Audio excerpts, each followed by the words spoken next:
நீங்கள் தவறவிட்ட எபிசோடுகளை இப்பொழுதே காணுங்கள் உங்கள் Tandivan.com மற்றும் Tandivan யூடியூப் சேனலில்.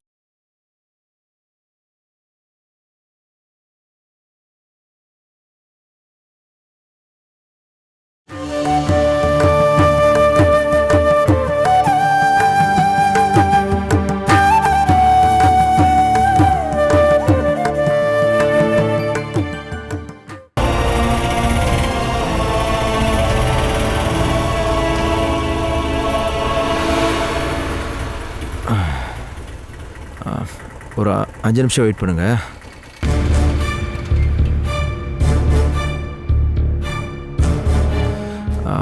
இது என் பொண்டாட்டி வீடு. என் பொண்டாட்டி பார்க்க தான் போகிறேன்.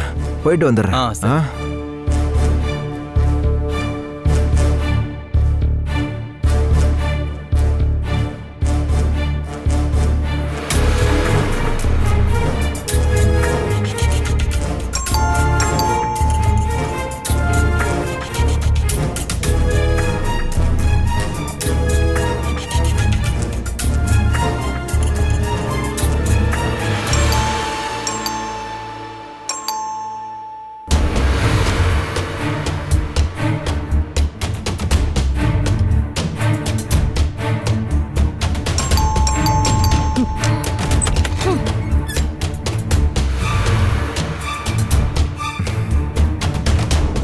என்ன இது?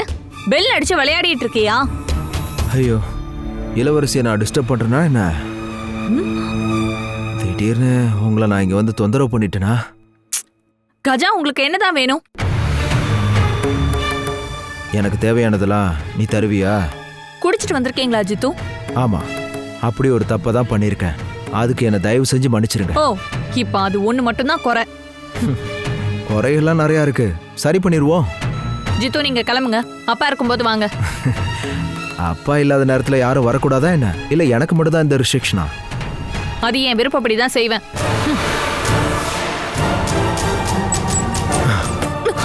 நன்றிங்க. இப்ப எங்கடி ஓடுற? என்ன பார்த்தவனே கதவை சாத்திட்டு உன் காதலன் வந்தவனே கதவை திறப்பியா? சொல்லுடி. Mind your words. சும்மா அடங்குடி. ஏய், நில்றியாங்க. நான் பேசிக்கிட்டு இருக்க, கேட்காம போயிட்டு இருக்க. ஒருத்தன் கூட நீ ஊர் ஊரா சுத்திட்டு இருக்கிறதெல்லாம் நான் பார்த்துக்கிட்டு தான் இருக்கேன், கேள்வியும் போட்டிருக்கேன். வசமா மாட்டாம தப்பிச்சிட்டீங்க இல்ல? இந்த கத்தியால 2 பேரையும் கொன்னு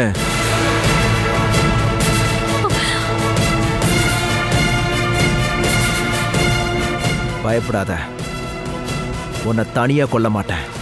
உங்களை ஜோடியா தான் கொல்லுவேன். பரலோகத்துக்கு போகும்போதும் ஜோடியா போங்க. ஜித்து, நான் உங்களை இங்க இருந்து போக சொன்னேன். ஓவரா குடிச்சிட்டு வந்து இங்க கத்திட்டு இருந்தீங்க. நான் போலீஸ்க்கு கால் பண்ணுவேன். அப்ப கூப்பிடுறீ? தைரியம் இருந்தா கூப்பிடு. நீ வாசனோட பொண்ணா இருந்தா கால் பண்ணுடி, கால் பண்ணு. ஜித்து, நீங்க முதல்ல கிளம்புங்க. உங்க அப்பம் பண்ணி வச்ச கோல்மால் வேலையால என் சொத்து பத்தி எல்லாமே போச்சு. என்ன ஒண்ணுமே இல்லாதவன் ஆக்கிட்டான். ஆனா நீ பாதிலே விட்டுட்டு தப்பிச்சு ஓடலாம் நினைச்ச, விட மாட்டேன்டி. நான் இல்லாம தனியால தப்பிச்சு போக முடியாது. என் வாழ்க்கையை வச்சு விளையாட அப்பனையும் பொண்ணையும் அனுமதிக்க மாட்டேன்டி. இப்ப நான் போறேன், கூடிய சீக்கிரமே திரும்பி வருவேன். அவங்கிட்ட சொல்லி வை.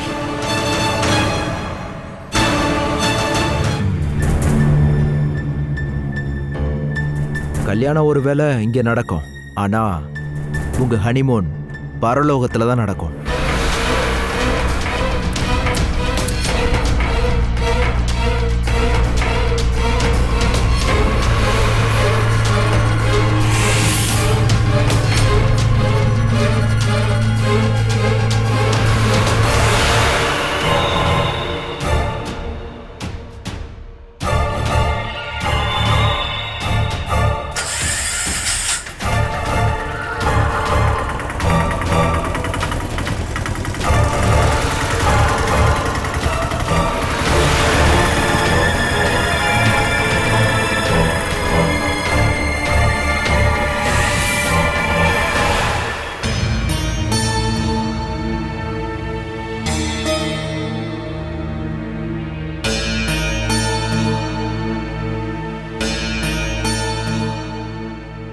நயனா கால் பண்ணி 2 நாள் ஆச்சுல, உனக்கு கால் பண்ணாளா? ஆமா, நேத்தே நான் கால் பண்ணா. நிறைய குறை சொல்லிட்டே இருந்தா. என்ன குறை? காலேஜ்ல சேர்ந்து 2 மாசம் ஆகுது. இனிமே அவளுக்கு என்னென்னமோ வாங்கணுமா. அதுக்கெல்லாம் பணம் வேணும்னு சொல்லி 2-3 தடவை கால் பண்ணிட்டே இருந்தா. ஆனா அவ என்கிட்ட எதுவும் சொல்லல. இதுக்கு மேல அப்பா கிட்ட சொல்லி எந்த பிரயோஜனமும் இல்லைன்னு அவளுக்கு தெரிஞ்சிருச்சு போல. அப்படிலாம் ஒண்ணும் இல்ல. 1000 தான் இருந்தாலும் சீக்கிரமா உருகுற மனசு அம்மாக்கு தான் இருக்குன்னு பசங்களுக்கு நல்லா தெரியும். இப்படி சப்போர்ட் பண்ணி வக்காலத்து வாங்கி அவனை நடுத்தருக்கு கொண்டு வந்துட்டேன். படிப்பை தூக்கி எறிஞ்சிட்டு அவன் இப்ப நல்லா ஊரை சுத்திட்டு இருக்கான். சும்மா சொல்லக்கூடாது, இதுக்கு நடுவுல பேருக்கு அவனை ஒரு கல்யாணத்தை பண்ணியிருக்கான். அந்த விஷயத்துல அப்பா அம்மா யாரையும் அவன் தொந்தரவு பண்ணாம இருக்கான். இப்படி ஏன் தலையில கட்டி வச்சுட்டு நீங்க தப்பிக்க பாக்குறீங்களா? பசங்க வெளியில போனா என்னென்ன பண்றாங்கன்னு விசாரிக்கிற பொறுப்பு அப்பாக்கும் இருக்குல்ல. சும்மா வீட்டுக்குள்ள கைய கட்டிட்டு உட்கார்ந்து கதை அடிச்சிட்டு இருந்தா பத்தாது.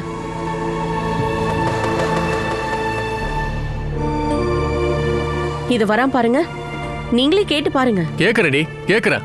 அவன் இங்க வரட்டும்.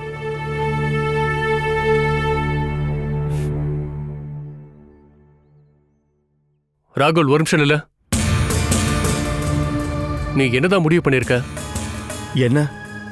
எப்ப பார்த்தாலும் ஊரை சுத்திட்டே இருக்கியே, அதுக்கு என்ன அர்த்தம் கேக்குறேன். நீங்க என்ன கேக்குறீங்கன்னு புரியலப்பா. நீ இப்ப படிக்க போறது இல்லையா? இல்ல பாதிலே விட்டுருவாங்கிறியா? இல்ல வேற ஏதாவது வேலைக்கு போலான்னு முடிவு பண்ணிட்டியா? அதை தாண்டா கேட்டேன். ஓ, அதான் விஷயமா? படிப்பு அது எப்படி நடக்கும்னு எனக்கும் தோணல. ஏன்டா அப்படி சொல்ற? 2 செமஸ்டருக்கான ஃபீஸை கட்டினாதான் இனி தொடர்ந்து காலேஜுக்கு போக முடியும். அது முடிஞ்சதால அதை ஒன்னா சேர்த்து கட்டணும். அவ்வளோ பணத்தை ஒன்னா கொடுக்க உங்ககிட்ட இருக்காப்பா? சொல்லுங்க. என்கிட்டயும் இல்ல. வேற எங்கேயாவது அது கிடைக்கும்னு எனக்கு நம்பிக்கையே இல்லை. அதனால படிப்பை பாதிலே விட்டுதானே ஆகணும். அப்புறம் வேலை விஷயம் வழக்கம் போல இன்னைக்கு வரைக்கும் நான் அதுக்காக அலைஞ்சுக்கிட்டு தான் இருக்கேன். கிடைச்சதானே? சாப்பாடுக்கே வழி இல்லாட்டியும் நம்ம குடும்பத்தோட வாரிசா பிறந்துட்டான்ல. இந்த செக்யூரிட்டி வீட்டு வேலைலாம் எனக்கு செட் ஆகாதுல்ல. நீ மன உறுதியா தேடினா கண்டிப்பா வேலை கிடைக்கும். அது நல்ல வேலையா கூட இருக்கும். நம்பர் 1 வேலை இருக்குப்பா. நல்ல சம்பளம். அந்த ஆபீஸ்ல கௌரவமான ஒரு பதவி. என்னப்பா, போகட்டுமா? அது எங்க இருக்கு? நீ அதை பத்தி ஒரு வார்த்தை கூட சொல்லல. இவ்ளோ நல்ல வேலை கிடைச்சிருக்கும் போது நீ ஏன் போகாம இருக்கப்பா? உங்க 2 பேர்கிட்டயும் ஒரு வார்த்தை கேட்கலாம்னு நினைச்சேன், அவ்வளவுதான். நல்ல வேலைன்னா கண்டிப்பா போடா. அதுக்கு நாங்க வேண்டாம் சொல்ல போறோம். என் பொண்டாட்டி மணிமேகல அவ ஏற்பாடு பண்ண வேலை தான் இது. அதனாலதான் அப்படி கேட்டேன். வேலை எங்க தெரியுமா? விஜயலட்சுமி எக்ஸ்போர்ட்ஸ்ல தான். என் ஒய்ஃபோட அக்கா தான் அந்த வேலையை ஆஃபர் பண்ணாங்க.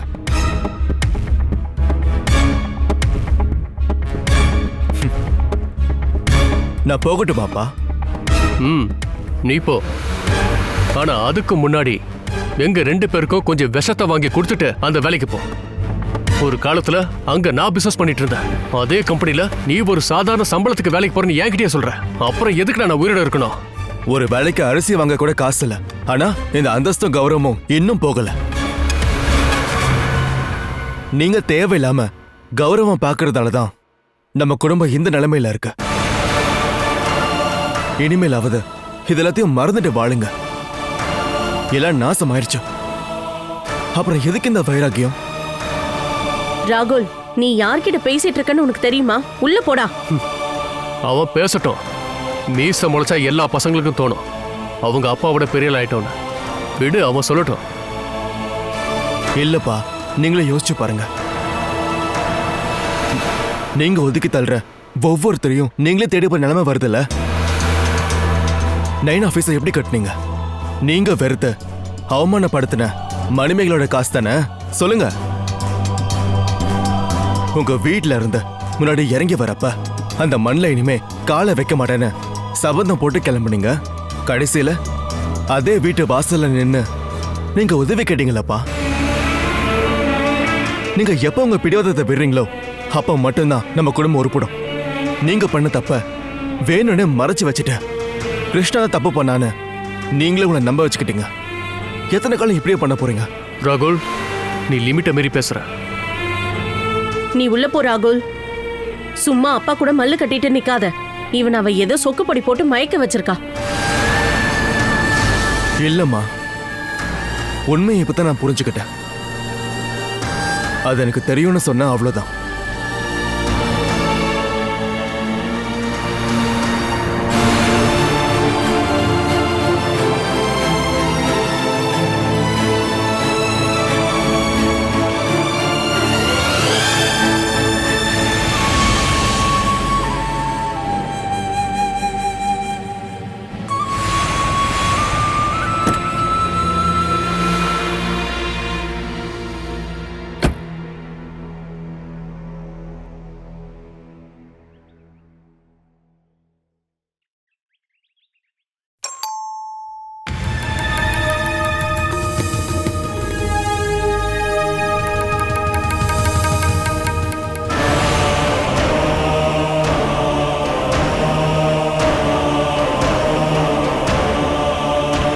என்னாச்சுமா?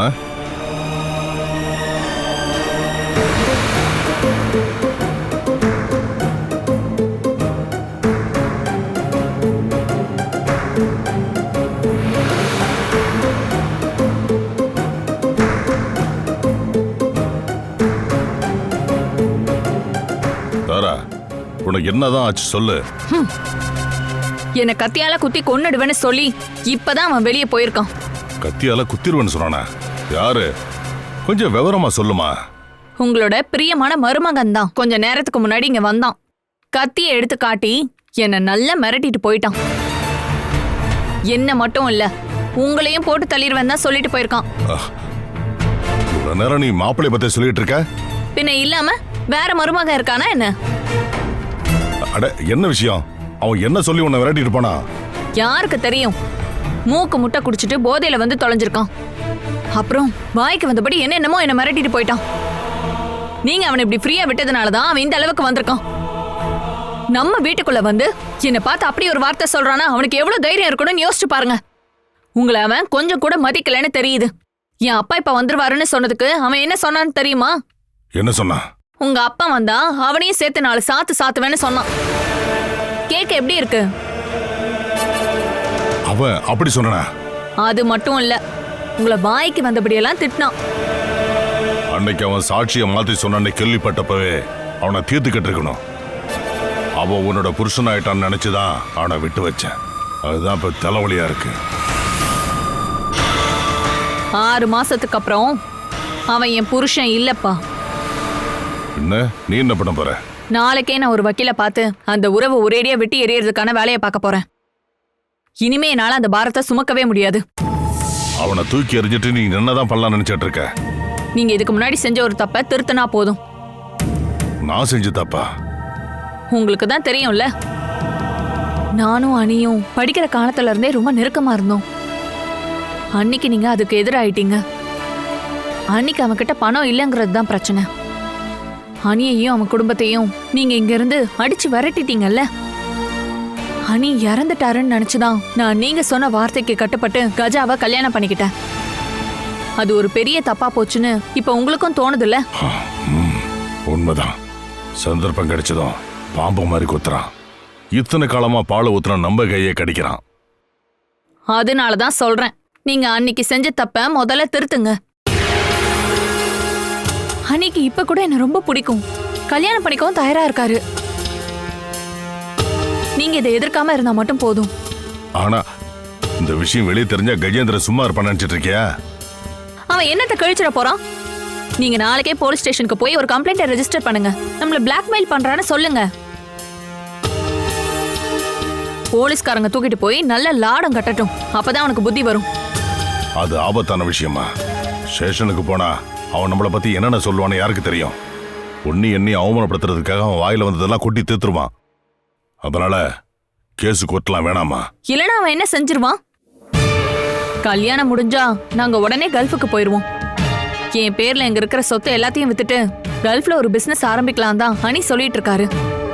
வேணும்னா நீங்களும் எங்களோட கல்ஃபுக்கு வந்துருங்க. சொத்து பத்தி எல்லாத்தையும் விக்கிறதா? இல்ல அதெல்லாம் தேவையில்ல. அதெல்லாம் நாங்க ஏற்கனவே முடிவு பண்ணிட்டோம்ப்பா. நீங்க ஒத்துக்கிட்டாலும் சரி இல்லனாலும் சரி. தாரா,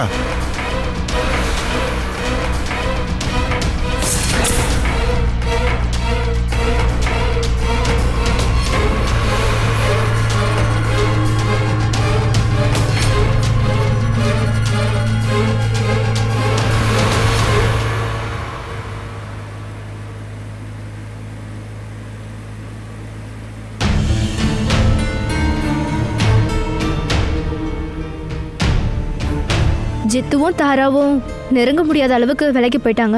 சரிதானே கார்த்திகேயன்? அந்த உறவு கண்டிப்பா நீடிக்க வாய்ப்பே இல்லை மேடம். பொய் சாட்சி சொன்னதுக்கு பரிசாத்தான் வாசவன் கஜேந்திரனுக்கு தான் பொண்ணை கொடுத்துருக்காரு. இப்ப வாக்குமூலத்தை மாத்தி சொன்னதும் எந்த நேரத்திலையும் வாசவன் தான் கொடுத்த பரிசை வாங்கிடுவாரு. இல்லைனாலும் ஏற்கனவே அந்த உறவு அருந்து போச்சு. அம்மா அப்படி ஒரு கல்யாண சம்பந்தம் வந்ததும் வேண்டாம் வேண்டாம் தான் சொல்லிட்டு இருந்தாங்க. அவங்க எல்லாரும் ஒன்னா சேர்ந்துட்டு அம்மாவை தோக்கடிக்க முயற்சி பண்ணிட்டு இருந்தாங்க. அம்மாவை எதிர்க்கிறதுக்கு இந்த வழி ரொம்ப ஈஸின்னு அவங்க எல்லாரும் இந்த கல்யாணத்தை பண்ணி வச்சுட்டாங்க. ஆனா வாசவனோட சதி வலையில மாட்டிக்க போறேன்னு அன்னைக்கு யாரும் யோசிச்சு பார்க்கவே இல்லை. அதை சொல்லி அம்மா எவ்வளவு வருத்தப்பட்டாங்கன்னு அது எனக்கு தான் தெரியும். அந்த அம்மாவோட கண்ணீரோட விலை புரியாததுனால தான் இன்னைக்கு இப்படி கஷ்டப்படுறானுங்க. அதெல்லாம் அவங்க விதி மேடம்.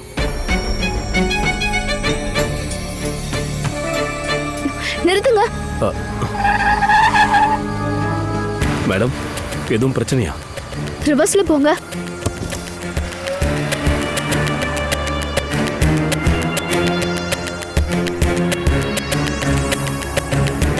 என்னாச்சு மேடம்?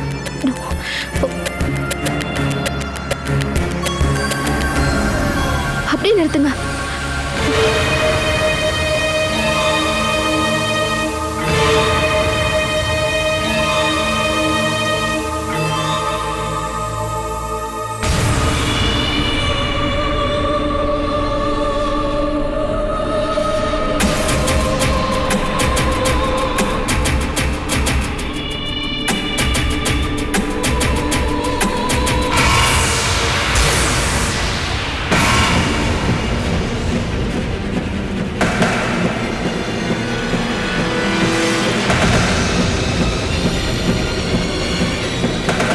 என்னன்னு சொல்லுங்க மேடம்.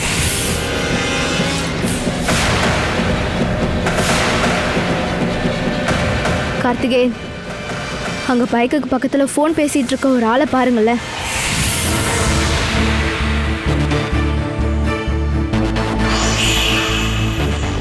பார்த்தேன் மேடம். அந்த மெரூன் டிஷர்ட் போட்டிருக்க ஆள் தானே? ஆமா. அவனை நம்ம எப்படியாவது தூக்கணுமே. என்ன விஷயம் மேடம்? நான் முன்னாடி ஒரு பேக்கரியில வேலை செஞ்ச விஷயத்த சொல்லியிருக்கேன்ல. அன்னைக்கு அங்கிருந்து என்னை துரத்த ஜாஸ்மின் ஒரு ஃப்ரெண்டு என் மேல பழிய போட்டுட்டா. அந்த பிரச்சனைக்காக என்னை அரெஸ்டும் பண்ணிட்டாங்க. அதுக்கப்புறம் தான் தெரிஞ்சது ஜாஸ்மின் இப்படி பண்ணதுக்கு காரணம் இவன் தான். அண்ணன் ஃபைசல், அதுதான் அவன் பேரு. இவனும் வாசம குரூப்பை சேர்ந்தவனே எனக்கு ரொம்ப சந்தேகமா இருக்கு. ஏன்னா என்னை ஊரை விட்டு துரத்த அவங்க ரொம்ப ஆசைப்பட்டாங்கல்ல.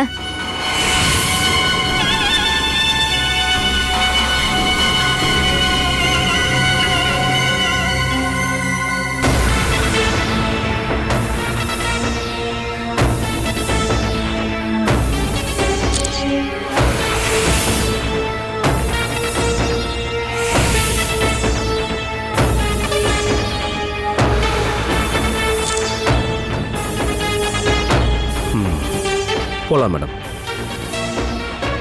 அப்ப இவன் விஷயம் இன்னும் 24 மணி நேரத்துக்குள்ள இவனை நான் தூக்கி இருப்பேன்.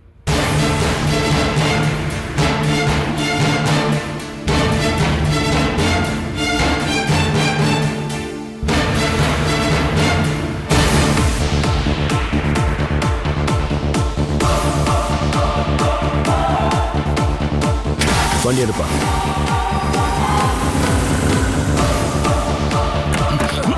உள்ள போடா.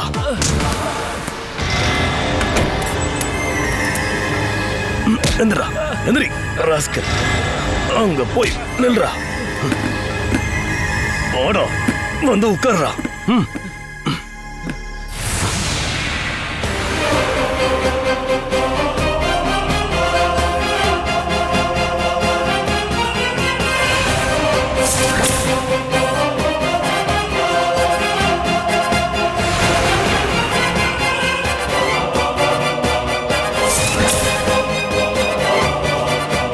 என்னாச்சு கார்த்திகேயன்? வாயை திறந்து ஏதாவது சொன்னானா? சொல்லாம எல்லா விஷயத்தையும் கக்கிட்டான். ஏய், இங்க பார், என்கிட்ட சொன்ன எல்லாத்தையும் மேடத்துக்கிட்ட அப்படியே சொல்லு. மேடமும் கேட்கட்டும். ஒரு சின்ன வார்த்தை கூட மாறாம அப்படியே சொல்லணும். மாத்தி சொன்ன உனக்கு அங்க கொடுத்ததோட மீதியை இங்க கொடுப்பேன். சொல்றா.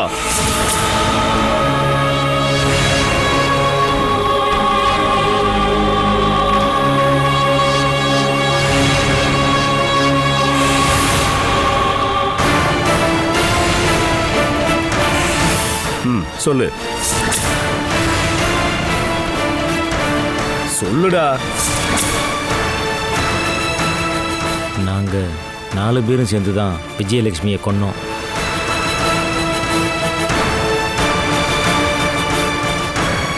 மீதியையும் சொல்லு. சொல்றா. சொல்லு. அன்னைக்கு ராத்திரி அவங்க கார் ஓட்டிட்டு வரும்போது நாங்கள் தான் வழியை பிளாக் பண்ணோம். அன்னைக்கு நல்லா மழை பெஞ்சிக்கிட்டு இருந்ததுனால ரோட்டில் யாருமே இல்லை.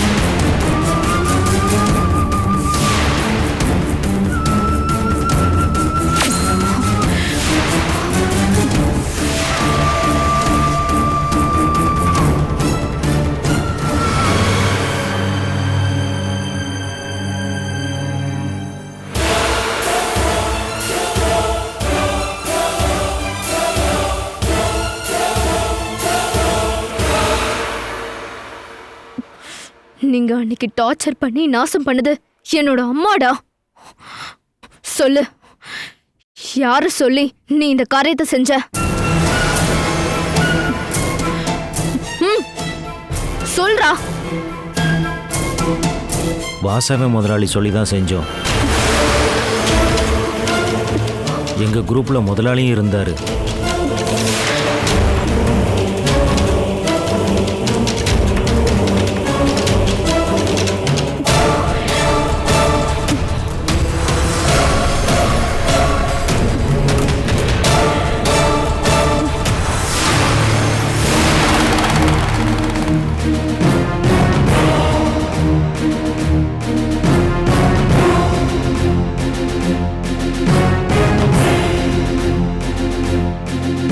அப்போனா அது கரெக்ட் தான்.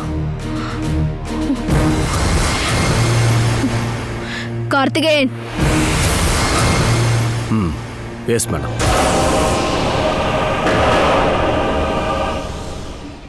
Catch us on TV, Tandivan.com, Facebook and YouTube.